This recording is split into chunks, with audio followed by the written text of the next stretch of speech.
నమస్తే, welcome to magazine story. America ఏం చేయబోతోంది? ఇరాన్ ఏం నిర్ణయం తీసుకోబోతోంది? మళ్ళీ యుద్ధం మొదలవుతుందా? ట్రంప్ తన మొండి పట్టు వీడతారా? ఇరాన్ తన డిమాండ్ల విషయంలో దిగొస్తుందా? తాత్కాలిక కాల్పుల విరమణ శాశ్వత శాంతిగా మారుతుందా? ప్రశ్నలు, ఎన్నో ప్రశ్నలు, ప్రపంచ ప్రజలను వెంటాడుతున్న ప్రశ్నలు. యుద్ధం జరుగుతోంది అమెరికా, ఇజ్రాయెల్, ఇరాన్ల మధ్య మాత్రమే కాదు. యుద్ధ జ్వాలలతో భగ్గుమంటోంది మిడిల్ ఈస్ట్ మాత్రమే కాదు. ముడి చమురు, గ్యాస్ సంక్షోభాల సాక్షిగా ప్రపంచ దేశాలన్నీ యుద్ధ తీవ్రతని చవిచూస్తున్నాయి. ప్రపంచ ప్రజల జీవన శైలి మీద ఈ యుద్ధం ప్రభావాన్ని చూపుతోంది. అందుకే ట్రంప్ పెట్టిన డెడ్ లైన్ దగ్గర పడుతున్న కొద్దీ అసలేం జరగబోతోందన్న కోణం ఓవైపు ఉత్కంఠని, మరోవైపు తీవ్ర ఆందోళనని రాజేస్తోంది. ఇంతకీ అమెరికా, ఇరాన్ ఏం చేయబోతున్నాయి? దీనిపైనే ఇవాల్టి మ్యాగజైన్ స్టోరీ. రాజనీతజ్ఞతకి ఆమడ దూరంలో అణువణువున తెంపరితనాన్ని నింపుకున్న వ్యక్తి పాలకుడైతే ప్రజలకు నానా కష్టాలు తప్పవు. కానీ అదే వ్యక్తి అమెరికా అధ్యక్షుడైతే ప్రపంచ దేశాలకు నానా తిప్పలు తప్పవు. ట్రంప్ రెండోసారి అమెరికా అధ్యక్ష బాధ్యతలు స్వీకరించిన నాటి నుంచి ప్రపంచ దేశాలను హడలెత్తిస్తూనే ఉన్నారు. ఇక ఇరాన్ యుద్ధంతో అయితే మొత్తం ప్రపంచాన్ని షేక్ చేసేశారు. ట్రంప్ తాత్కాలిక కాల్పుల విరమణ ప్రకటించిన తర్వాత ఊపిరి పీల్చుకున్న ప్రపంచ ప్రజలంతా ఆ క్షణమే 2 వారాల తర్వాత సంగతేంటన్న సందేహాన్ని వ్యక్తం చేశారు. అమెరికా, ఇరాన్ల మధ్య సంధి కుదరాలని కోరుకున్నారు. ఇప్పుడు 2 వారాల గడువు ముగింపుకు చేరుకుంది. అటు చూస్తే యురేనియం విషయంలో తగ్గేదే లేదంటోంది ఇరాన్. ఇటు చూస్తే భీకర యుద్ధం అంటే ఏంటో చూపిస్తానంటున్నారు ట్రంప్. 2 వారాలు అమెరికా ఇరాన్ యుద్ధానికి తాత్కాలిక బ్రేక్ పడి 2 వారాలు. ట్రంప్ సీజ్ ఫైర్ ప్రకటించిన వెంటనే జరిగిన పరిణామాలను ప్రపంచ ప్రజలు మర్చిపోలేదు.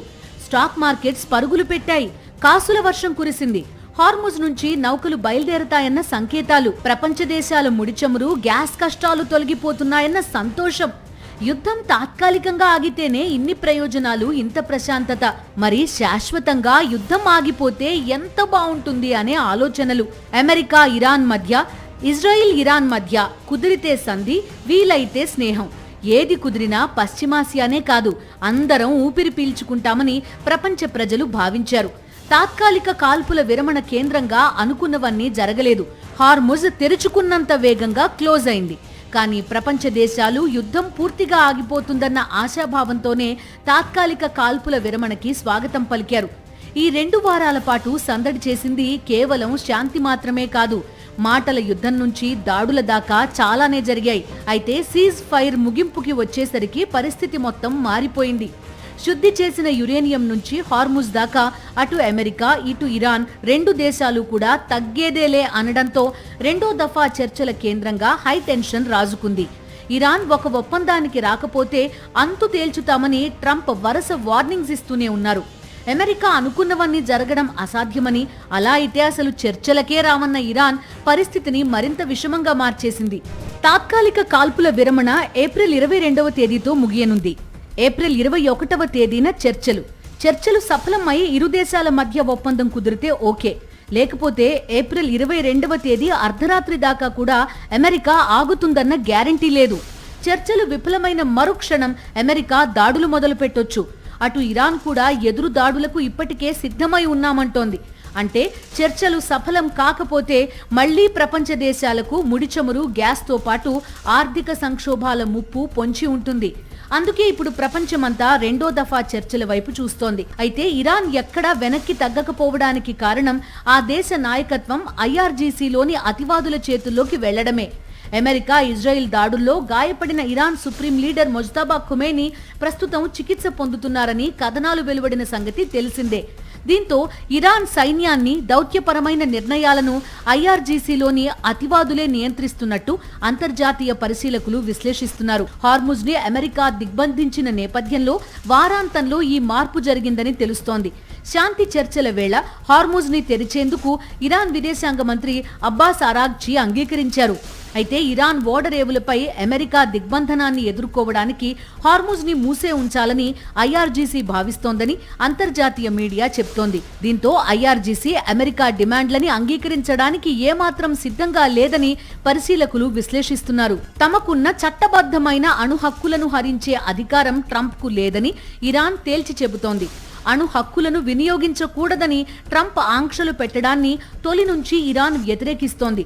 గౌరవప్రదంగా యుద్ధాన్ని ముగించాలని తాము కోరుకుంటున్నామని, అందుకు అనుగుణంగా చర్యలు తీసుకోవాల్సింది అమెరికానే అని మొదటి నుంచి ఇరాన్ పాలకులు చెప్తున్నారు. అదే సమయంలో అణు ఇంధనాన్ని పరిరక్షించుకోవడం తమ హక్కు అని, దానిపై ఆంక్షలు పెట్టే ఏ దేశమూ ఇరాన్పై విజయం సాధించలేదని ఇరాన్ అధ్యక్షుడు పెజెష్కియాన్ స్పష్టం చేస్తున్నారు. ఈ క్రమంలోనే ఒకానొక సందర్భంలో అమెరికా డిమాండ్లకు తలవంచడానికే రెండో దఫా చర్చలైతే అసలు ఆ చర్చలకే తాము రామని తెగేసి చెప్పింది ఇరాన్. ఈ విషయంలో అమెరికా ఓ మెట్టు పైనే ఉంటోంది. ఇరాన్ అణు ప్రోగ్రాం తగ్గించాలని, శుద్ధి చేసిన యురేనియంను అంతర్జాతీయ పర్యవేక్షణ కోసం తమకే అప్పగించాలని డిమాండ్ చేస్తోంది. ఇలాంటి అసాధ్యమైన డిమాండ్లు విధిస్తే అసలు చర్చలనే బహిష్కరిస్తామని ఇరాన్ చెప్తోంది. యురేనియం విషయంలో అమెరికా, ఇరాన్ రెండూ తమ పట్టు వేడడం లేదు. ఎంతవరకైనా వెళ్తామని ఇరు దేశాలు చెప్తున్నాయి. అదే సమయంలో హార్ముజ్ జలసంధిపై సస్పెన్స్ కొనసాగుతోంది. జలసంధి తెరవాల్సిందేనని ట్రంప్ పట్టుబడుతుంటే అది కుదరదంటే కుదరదని ఇరాన్ తేల్చి చెప్తోంది. ఈ తరుణంలో జలసంధిపై మరింత పట్టు బిగించాలని ఇరాన్ ప్లాన్ చేస్తోంది.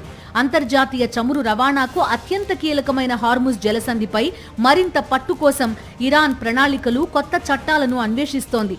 ఇప్పటి వరకు ఇరాన్కు నష్టం కలిగించిన ఇజ్రాయిల్ సహా పలు దేశాలపై ప్రతీకారం తీర్చుకునేందుకు ఇరాన్ సిద్ధమైంది. జలసంధిపై నియంత్రణను కట్టుదిట్టం చేసే కొత్త చట్టాన్ని ఇరాన్ రూపొందించినట్టు తెలుస్తోంది. ఇజ్రాయెల్కి చెందిన నౌకలపై పూర్తి నిషేధంతో పాటు ఈ జలసంధి గుండా ప్రయాణించే నౌకలపై కఠిన నిబంధనలను అమలు చేసేందుకు కొత్త ముసాయిదా చట్టాన్ని సిద్ధం చేస్తోంది ఇరాన్. కొత్త చట్టం అమల్లోకి వస్తే ఇజ్రాయెల్తో సంబంధం ఉన్న నౌకలను హార్ముజ్ గుండా ప్రయాణించేందుకు ఎట్టి పరిస్థితుల్లోనూ అనుమతించమని ఇరాన్ చెప్తోంది. ఇరాన్ శత్రు దేశాలుగా పరిగణించే దేశాల నౌకలు ప్రయాణించాలంటే ఆ దేశ జాతీయ భద్రతా మండలి నుంచి ముందస్తు అనుమతి తప్పనిసరిగా తీసుకోవాలని కొత్త చట్టంలో నిబంధన పెడుతున్నారు. అలానే హార్ముజ్ జలసంధి గుండా వెళ్లే నౌకలు తమ రవాణా రుసుమును కేవలం ఇరాన్ కరెన్సీలో చెల్లించే విధంగా కొత్త చట్టాన్ని ఇరాన్ తయారు చేస్తోంది.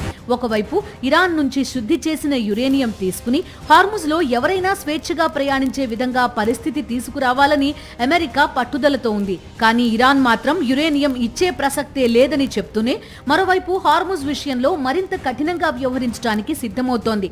రెండో దఫా చర్చల్లో అత్యంత కీలకమైంది యురేనియం.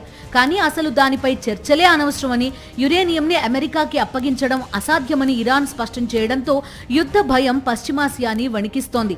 ప్రపంచ దేశాల్లో కలవరం పెంచుతోంది. అమెరికా తమపై దాడులు చేస్తే తాము కూడా ప్రతిదాడులు చేస్తామని ఇరాన్ ఇప్పటికే హెచ్చరించింది. అయితే ఇరాన్ అమెరికా మీద ప్రత్యక్షంగా దాడి చేయడం సాధ్యం కాదు.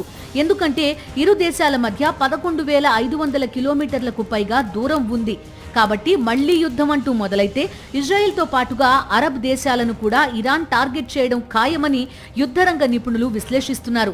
చమురు క్షేత్రాల మీద దాడుల నుంచి మొదలు పెడితే అనేక కోణాల్లో మిడిల్ ఈస్ట్ అల్లకల్లోలమయ్యే ప్రమాదం ఉందని వారు ఆందోళన వ్యక్తం చేస్తున్నారు. విహారయాత్రలా ఇరాన్ మీద యుద్ధాన్ని ముగిస్తానన్నాడు ట్రంప్. కానీ జరిగింది వేరు, జరుగుతోంది వేరు.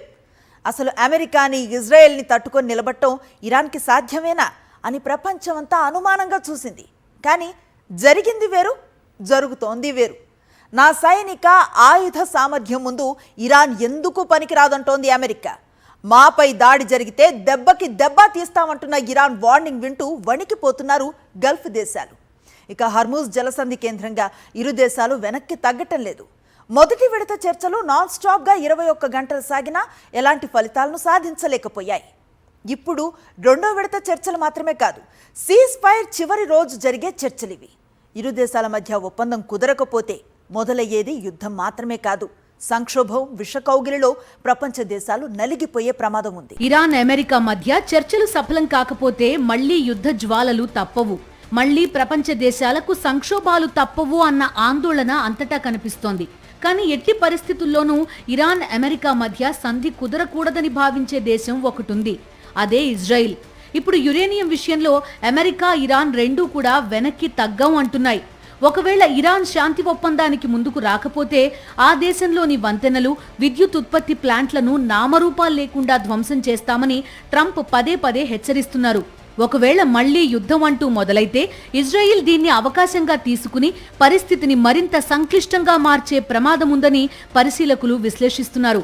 ఇరాన్లోని సౌత్ పార్స్ గ్యాస్ ఫీల్డ్ పై ఇజ్రాయిల్ చేసిన దాడిని ఈ సందర్భంగా పరిశీలకులు గుర్తు చేస్తున్నారు. ప్రతీకారంగా ఇరాన్ ఖతార్లోని LNG ప్లాంట్ పై క్షిపణులు ప్రయోగించింది. ప్రపంచంలోనే గ్యాస్ వాణిజ్యానికి ఆయువు పట్టుగా ఉన్న ఖతార్లోని రాస్ లఫాన్ నగరంలోని LNG ప్లాంట్ పై ఇరాన్ దాడి చేసింది. రాస్ లఫాన్లోని గ్యాస్ పరిశ్రమపై ఇరాన్ దాడి చేయడంతో ఆ ప్రభావం తక్షణమే ప్రపంచవ్యాప్తంగా కనిపించింది. అంతర్జాతీయ మార్కెట్లు భారీ నష్టాల్లో కూరుకుపోయాయి. రస్లఫాన్ ఖతార్ ఆర్థిక వ్యవస్థకు పునాది. ఇరాన్ దాడిలో ఈ నగరం భారీ స్థాయిలో దెబ్బతింది. ఖర్గ్ ఐలాండ్ పర్షియన్ గల్ఫ్లో ఖర్గ్ ఒక చిన్న ద్వీపం. ఇరాన్ తీరానికి 25 నుంచి 30 కిలోమీటర్ల దూరంలో ఉంటుంది. ఇరాన్ ఆర్థిక వ్యవస్థకు అత్యంత కీలకం. ఇరాన్ తన చమురు ఎగుమతుల్లో 90% ఇక్కడి నుంచే నిర్వహిస్తోంది. 1986 నుంచి ఇక్కడ విదేశీ పెట్టుబడులు పెరగడంతో ఇరాన్ ఇంధన ఎగుమతులకు కీలకంగా మారింది. యుద్ధం మొదలైనప్పటి నుంచి ఇరాన్ దాదాపు 13.7 మిలియన్ బ్యారెళ్ల చమురును ఈ ద్వీపం నుంచి ఎగుమతి చేసింది. యుద్ధం మొదలైన నాటి నుంచి ట్రంప్ ఖర్గ్ని టచ్ చేయకపోవడానికి ఎన్నో కారణాలున్నాయంటూ అనేక వార్తా కథనాలు కూడా ప్రపంచవ్యాప్తంగా వచ్చాయి. కానీ ట్రంప్ ఖర్గ్ని టచ్ చేసి అందర్నీ ఆశ్చర్యపరిచారు.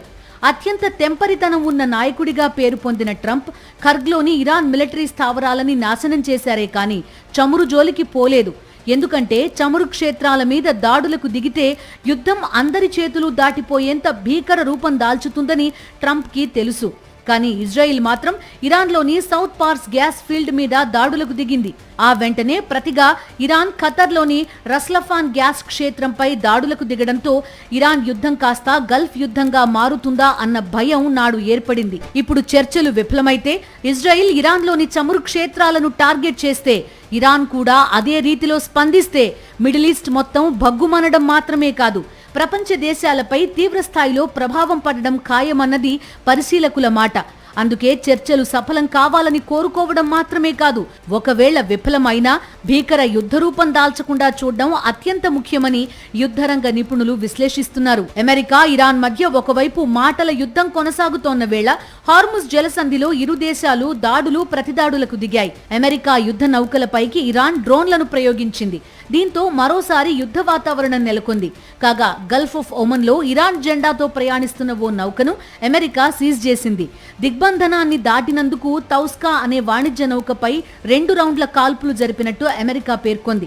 దీంతో ఈ చర్యకు ప్రతిస్పందించి ప్రతీకారం తీర్చుకుంటామని ఇరాన్ సైన్యం ప్రకటించింది. అనంతరం అమెరికా యుద్ధ నౌకలపైకి డ్రోన్లను ప్రయోగించింది. గల్ఫ్ ఆఫ్ ఒమన్ నుంచి అమెరికా నౌకలను IRGC తరిమినట్టు పేర్కొంది. అమెరికా చర్యలను సాయుధ పైరసీగా ఇరాన్ అభివర్ణించింది. చర్చలకు ముందు ఈ పరిణామాలు పరిస్థితిని మరింత సంక్లిష్టంగా మార్చాయి. అమెరికా ఇరాన్ యుద్ధం, ఆ బాంబుల శబ్దం మనకు వినబడదు, ఆ మారణ హోమం కనబడదు. కానీ ఆ యుద్ధ జ్వాలల సెగలు మాత్రం ప్రపంచ దేశాలకు చెమటలు పట్టిస్తున్నాయి. భారత్ లాంటి ఆయిల్ ఆధారిత ఆర్థిక వ్యవస్థలనైతే మరింత ఆందోళనకు గురిచేస్తున్నాయి. కారణం హార్ముజ్ జలసంధిని ఇరాన్ మూసివేయటమే. ఇప్పుడు ఎర్ర సముద్రం కేంద్రంగా మరింత టెన్షన్ను రాజేస్తున్నారు హౌతీస్. ఇజ్రాయెల్ గాజా మీద యుద్ధానికి దిగితేనే ఎర్ర సముద్రంలో అలజడి రేపారు హౌతీలు. అలాంటిది ఇప్పుడు ఏకంగా ఇరాన్ ప్రాణాల మీదకే వచ్చింది. ఇప్పటిదాకా మౌనంగా ఉన్న హౌతీస్ బాబ్-అల్ మాండెబ్ జలసంధిని క్లోజ్ చేస్తామని హెచ్చరిస్తున్నారు. అదే గనక జరిగితే ప్రపంచ వాణిజ్యానికి కొత్త కష్టాలు తప్పవు. ఇరాన్ శాంతి ఒప్పందానికి రాకపోతే భీకర దాడులు చేస్తామని అమెరికా హెచ్చరిస్తోన్న నేపథ్యంలో పరిస్థితి అక్కడి దాకా వస్తే బాబ్-అల్ మందెబ్ జలసంధిని మూసేస్తామని హౌతీస్ హెచ్చరిస్తున్నారు. అమెరికా ఇరాన్ యుద్ధం మొదలైన తర్వాత లెబనాన్ నుంచి హెజ్బుల్లా ఇరాన్కి మద్దతుగా ఇజ్రాయెల్ మీద దాడులు చేసింది. ఆ తర్వాత ఇజ్రాయెల్ కూడా హెజ్బుల్లా మీద భీకర దాడులు చేసింది. అయితే హౌతీస్ మాత్రం ఎర్ర సముద్రం కేంద్రంగా ఇప్పటిదాకా ఎలాంటి యాక్షన్కి దిగలేదు. ఇప్పుడు ఇరాన్కి మద్దతుగా హౌతీస్ రంగంలోకి దిగారు. మందెబ్ జలసంధిని మూసేస్తామని హెచ్చరిస్తున్నారు. అదే జరిగితే నౌకలన్నీ ఆఫ్రికా దక్షిణ భాగం నుంచి పయనించాల్సి వస్తుంది. ఇది చాలా సుదీర్ఘమైన మార్గం. ప్రస్తుతం హార్ముజ్ మూసేసిన సౌదీ కొంతమేర చమురు ఎగుమతుల్ని ఈ మార్గంలో పంపుతోంది. ఆసియాకు చమురు కొంతమేర ఈ మార్గంలో వస్తోంది. ఇప్పుడు ఇది కూడా మూతబడితే ప్రపంచానికి చమురు కష్టాలు తప్పవు. చమురు సంక్షోభం మరింత ముదురుతుంది. అందుకే ఇరాన్ హెచ్చరికలతో ప్రపంచ దేశాలు గతుక్కుమంటున్నాయి. మందెబ్ జలసంధి ప్రపంచ ఆర్థిక వ్యవస్థకు అత్యంత కీలకం. ఆసియా నుంచి యూరోప్కి వెళ్లే వాణిజ్య నౌకలు సూయజ్ కెనాల్ చేరుకోవాలంటే తప్పనిసరిగా మందెబ్ జలసంధి ద్వారానే వెళ్లాలి. ప్రపంచ వ్యాప్తంగా జరిగే సముద్ర వాణిజ్యంలో మందెబ్ వాటా 10% నుంచి 12% వరకు ఉంటుంది.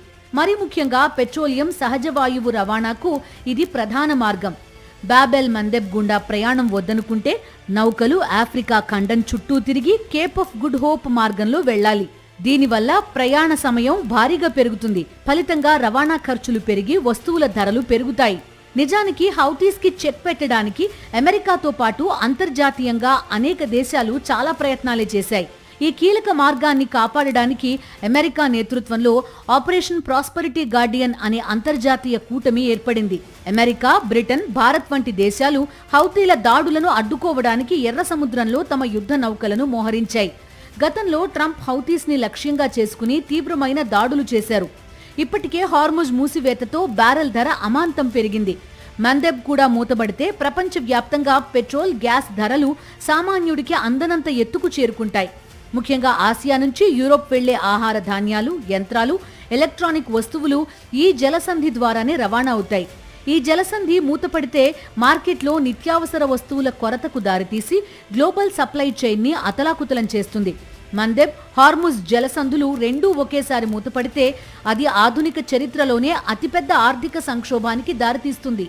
అనేక దేశాల్లో ద్రవ్యోల్బణం పెరిగి అభివృద్ధి చెందుతున్న దేశాల ఆర్థిక వ్యవస్థలు కుప్పకూలే ప్రమాదం ఉందని నిపుణులు హెచ్చరిస్తున్నారు. ఇది ఇవాల్టి మ్యాగజైన్ స్టోరీ. మరో ఇంట్రెస్టింగ్ టాపిక్ తో మళ్ళీ కలుద్దాం. అంతవరకు స్టే ట్యూన్ టు సాక్షి.